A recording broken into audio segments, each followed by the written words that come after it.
Waruni's Kitchen YouTube channel එකට අදත් ඔයගොල්ලෝ හැමදෙනාම ගොඩක් ආදරෙන් පිළිගන්නවා. අද මම ඔයාලට කියලා දෙන්න යන්නේ එක බිත්තරයක් පාවිච්චි කරලා විනාඩි 5ක් වගේ ගොඩක් අඩු කාලයකින් රසවත් පෑන් කේක් එකක් හදාගන්න විදිහ. මම අද ඔයාලට මේ හදන්න කියලා දෙන පෑන් කේක් එක සාමාන්‍යයෙන් අපි උදේ කෑමට කනවා නම් දෙන්නෙකුට වගේ ප්‍රමාණවත්. ඒ වගේම තේ බොන වෙලාවට වගේ පාවිච්චි කරනවා නම් 4 දෙනෙකුට 5 දෙනෙකුට වගේ ප්‍රමාණවත්. ඉතින් අබ්බල් මේ පෑන් කේක් එක රසට පහසුවෙන් හදන්නේ කොහොමද කියලා. මම මෙතන අරගෙන තියෙනවා fresh milk milliliter 100ක්. ඉතින් ඔයාලට fresh milk නැත්නම් කිරි පිටි දෙක කරලා milliliter 100ක් හදා ගන්නත් පුළුවන්. ඒකට මම ලොකු බිත්තර එකක් එකතු කරනවා.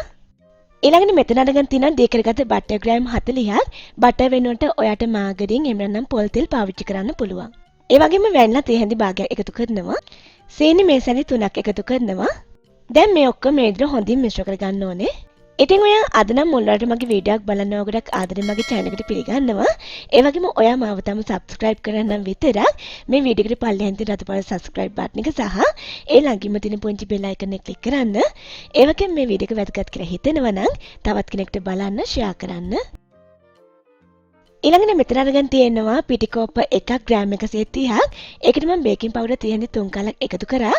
එකතු කළා ඒ ටික මේ විදිහට හොඳින් මිශ්‍ර කරගන්නවා. ඉතින් සුපුරුදු විදිහට වීඩියෝ එකට අදාළ සම්පූර්ණ රෙසිපි එක වීඩියෝ එකට පල්ලෙහාත් තියෙන info box එකේ තියෙනවා.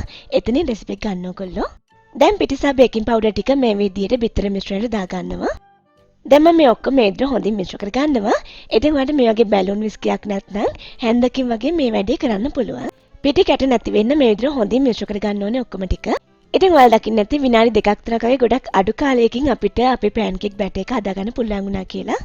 ඊළඟට මේ තියෙන මම පෑන් කේක් එක හදාගන්න පෑන් එක මම මේකට බටර් ටිකක් ගා ගන්නවා මේ විදිහට. සාමාන්‍ය උස පළල අඩු භාජනයක් තියෙනවා නම් පෑන් කේක් එක උසට හදාගන්න පුළුවන්. පෑන් එක මේ වගේ සාමාන්‍ය මට්ටමට රත් වුණාට පස්සේ මම පෑන් කේක් බැටර් එක දාගන්නවා.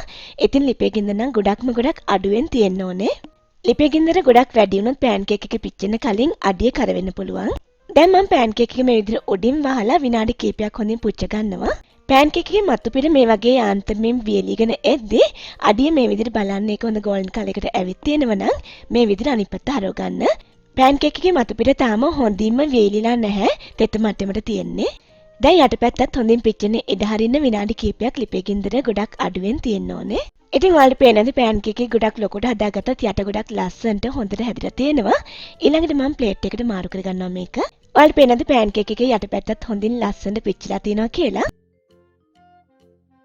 සාමාන්‍යයෙන් අපිට මේ පෑන් කේක් එක ක්‍රීම් එක්කලා එහෙම නැත්නම් පීනට් බටර් වගේ දෙයක් එක්ක මොනවාරි පළතුරු ටිකක් එක්ක බෙරි වර්ගයක් එක්ක ඒ වගේම මේපල් සිරප් එහෙම නැත්නම් කිතුල් පැණි මේ ඕනම දෙයක් එක්ක කන්න පුළුවන්. මේ කිසිම දෙයක් නැතත් නිකන් වුණත් රසයි. ඔයාලා දකින්නේ ගොඩක් අඩු කාලෙකින් ගොඩක් පහසුවෙන් ගොඩක් ලස්සනට අපි අපේ පෑන් කේක් එක හදාගත්තා කියලා. ඉතින් මේක පුංචි පැටවුන් නම් ගොඩක් හොඳයි. ඒ වගේම ලොකු අයටත් උදේ කෑමක් විදියට ගොඩක් ගැලපෙනවා. ඉතින් ඔයාලත් අනිවාර්යයෙන් මේ පෑන් කේක් රෙසිපි එක try කරලා බලන්න. ඒ වගේම ඔයගොල්ලන්ගේ යාළුවන්ටත් බලන්න මේ වීඩියෝ එක share කරන්න. අපි මේ වගේ තවත් අලුත් වැදගත් රසවත් වීඩියෝ එකකින් ආයේ හම්බ වෙමු.